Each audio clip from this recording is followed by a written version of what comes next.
In the polished halls of Portland's courthouse, where justice was weighed and wealth cast long shadows, a stern old judge ruled with an iron gavel until a chance encounter with a humble cleaning lady turned his world upside down.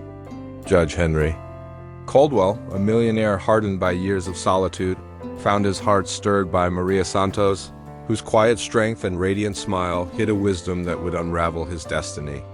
In a single moment, love would challenge his legacy, proving that even the mightiest can be reshaped by the gentlest touch. The Multnomah County Courthouse in Portland, Oregon, stood like a monument to order, its marble floors gleaming under the morning light of July 17, 2025. At 68, Judge Henry Caldwell was a fixture in its halls, a millionaire jurist whose rulings on corporate disputes and high-profile cases had earned him respect and fear. His silver hair was neatly combed, his black robes crisp, and his demeanor as unyielding as the oak bench he presided over.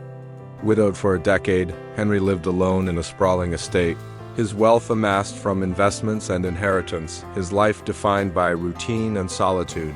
Each evening, as the courthouse emptied, Maria Santos, a 55-year-old cleaning lady, moved through the halls with quiet efficiency. Her dark hair, streaked with gray, was tied back, and her worn sneakers squeaked faintly against the marble. Maria, an immigrant from Guatemala, had worked at the courthouse for years, her warm smile a contrast to the building's cold formality. She cleaned judges' chambers, polished banisters, and emptied bins, her hands steady despite the long hours that supported her two grown children and a granddaughter. Henry rarely noticed the cleaning staff, his mind occupied with legal briefs and court schedules. But one evening, as he lingered in his chambers, reviewing a case file, Maria knocked softly. "Excuse me, Judge Caldwell," she said, her voice soft with a gentle accent. "I need to clean." "I can come back if you're busy." Henry looked up, startled by her presence. Her eyes, warm and brown, held a kindness he hadn't seen in years. "No, come in," he said, his tone gruff but curious. Maria nodded, setting to work, her movements swift yet careful. As she dusted his desk, Henry noticed a small woven bracelet on her wrist, vibrant with reds and blues. "That's colorful," he said, surprising himself. Maria smiled, pausing. "My granddaughter made it. She says it brings luck." Henry nodded, unsure why he'd spoken. He returned to his file, but his eyes kept drifting to Maria, her quiet presence filling the room like a melody dot over the next weeks. Henry found himself staying late, timing his work to coincide with Maria's cleaning rounds. Their interactions were brief: a nod, a comment about the weather, but she left him lighter. Maria's stories, shared in passing, captivated him. Her childhood in a Guatemalan village, her journey to America, her pride in her children's college degrees. Her laughter, rare but bright, echoed in his mind long after she left. One evening, as rain pattered against the courthouse windows, Henry found Maria struggling with a heavy trash bin. Without thinking, he stood, taking it from her. "You shouldn't lift this alone," he said, his voice softer than usual. Maria blinked, surprised. "Thank you, Judge, but I manage."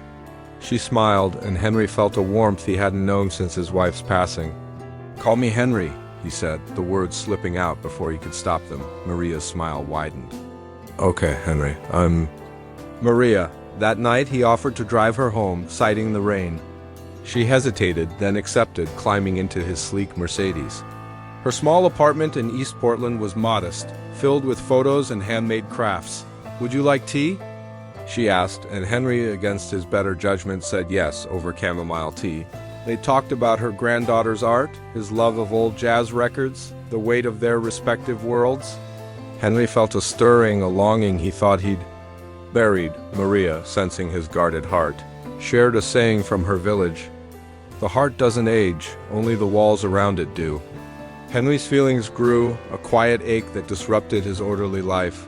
He began leaving small gifts on his desk, a coffee shop gift card, a book of poetry, knowing Maria would find them. She never mentioned them, but her smiles grew warmer, her presence lingering longer in his chambers. One evening, as she polished his gavel, Henry took a breath. "Maria," he said, his voice unsteady, "I've lived alone a long time. I thought that was my fate. But you..." You've changed how I see things. I think I'm falling in love with you." Maria froze, her cloth still in hand, her eyes wide. With surprise, softened. "Henry, you're a good man, but we're from different worlds. I'm a cleaning lady, you're a judge." "People will talk. Let them," Henry said, his voice firm. "I've spent my life caring what people think. I don't want to anymore." Maria's laugh was gentle, tinged with sadness. "It's not just talk. My life is simple. Yours is big. I don't fit there." Henry leaned forward, his hands trembling. "You fit here," he said, touching his chest. "That's what matters." Maria looked away, her expression torn. "I need time," she said, leaving the room quietly. Maria's words haunted Henry, forcing him to confront his privilege.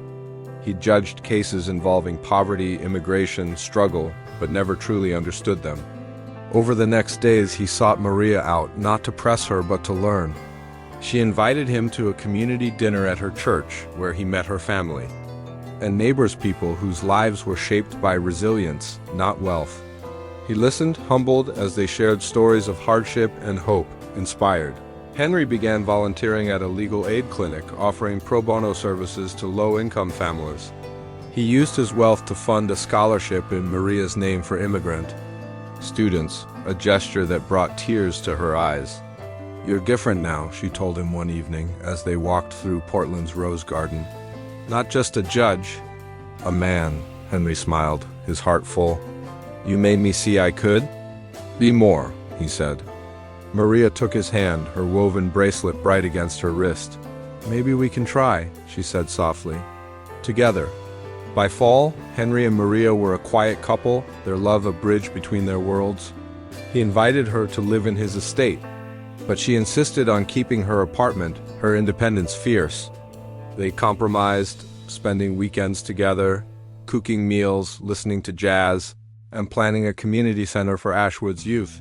Henry's colleagues whispered, some with judgment, others with admiration, but he didn't care. His rulings grew more compassionate, informed by Maria's wisdom. She, in turn, enrolled in night classes, inspired by Henry to pursue her dream of teaching. Their love, unlikely and profound, reshaped their lives. In Portland's rain-soaked streets, where justice met humility, Henry and Maria found a destiny neither expected.